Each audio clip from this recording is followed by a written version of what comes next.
is health in the real estate market in Tennessee, and we're fortunate to have with us attorney Kenneth Redditt.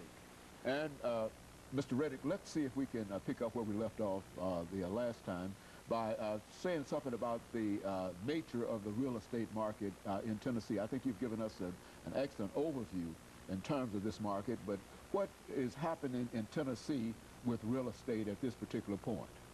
Yes. In Tennessee, unlike many pockets of the nation, in particular Florida, Colorado, Nevada, and California, which are markets that have been really hit hard by the recession. Tennessee, in particular Middle Tennessee, the market has remained relatively stable and has done pretty well. I mean, there has been some decline, but it has been, overall, it's been pretty well.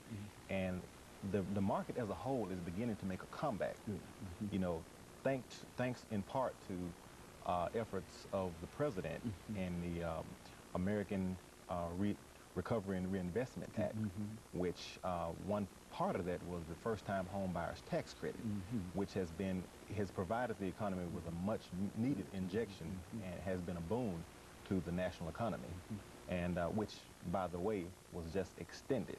It was set to expire November the 30th this year, but it has been extended until June the 30th, but a contract has to be in place by April the 30th, a fully executed sales contract, and it will close on June the 30th.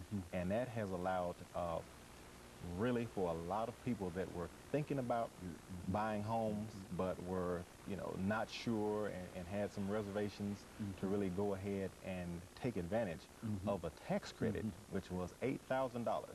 If they owed taxes to the government, then say if they owed $4,000, then they would receive a check, a rebate check in the mail from the IRS for $4,000. They didn't know anything. They received the entire $8,000. Okay.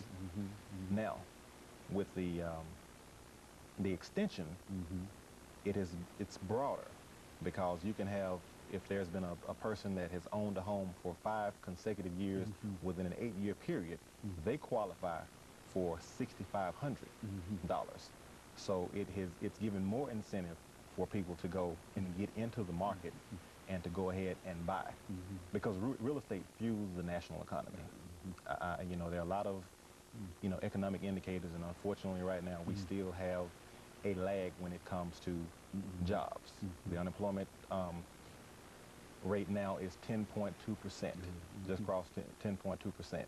And that is the only thing that is keeping the economy from, keeping the real estate market from really just taking off and surging, is because right now you have record, interest rates are at record lows. There's much inventory on the market. So buyers have a lot to choose from. And when you look at all those things, and $8,000 or $6,500 in your pocket, that is great incentive to go ahead and purchase. So, but yes, in Tennessee, the market has remained relatively stable and good, and it's good compared to the rest of the country. And so you think that we're just about on the verge, perhaps, of a real estate surge? Do you believe that it's coming sometime soon?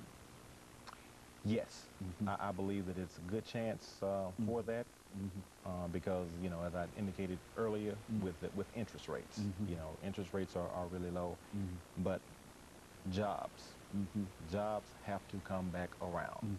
And once because as long as there's uncertainty as far as whether or not, you know, I'm going to go to work and I'm going to receive a pink slip, you know, how long is my job going to be? Will I be, you know, one of the first hired, first fired, you know, in a situation like that? But as long as the jobless rate and the unemployment rate is over 10%, then, you know, which is the last thing to the lagging indicator in any economic recovery, because we see the Dow Jones Industrial is over 10,400.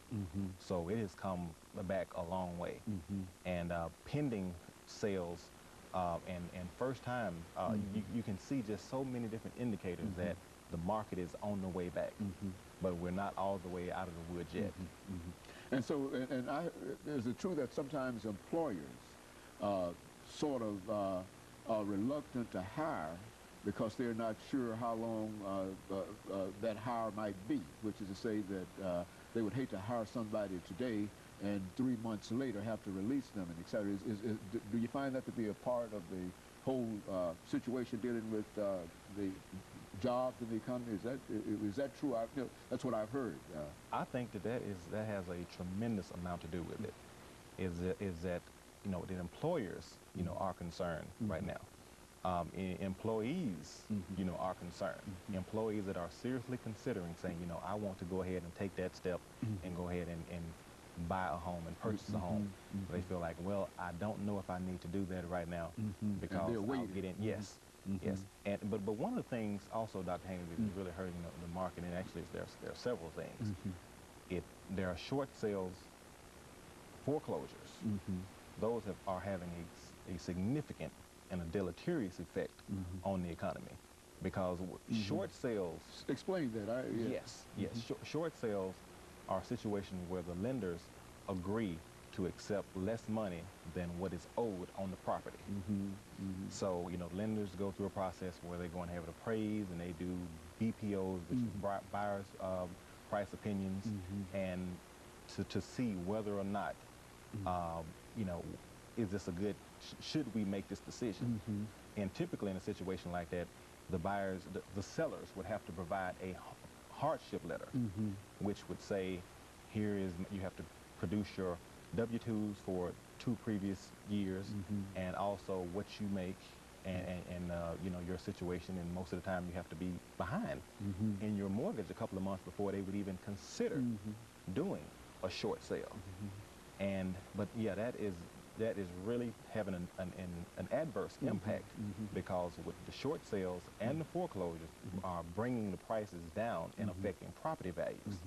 Because short sales, as I said, less more than what's that's what's owed, and so it's having an adverse impact, on the economy as well. And so as soon as we turn around and get people back to work and can move away from these so-called short sales, you think that things will be much better, and the housing market can do a lot in terms of joblessness. Is that correct? Yeah, absolutely. Jobs, Dr. Haney, is essential. Jobs are the key to a recovery. There's just no way around it. Okay, and of course, we're ending the second segment of this show, Attorney Reddy. And of course, we'll be back with our audience following this very, very short commercial break.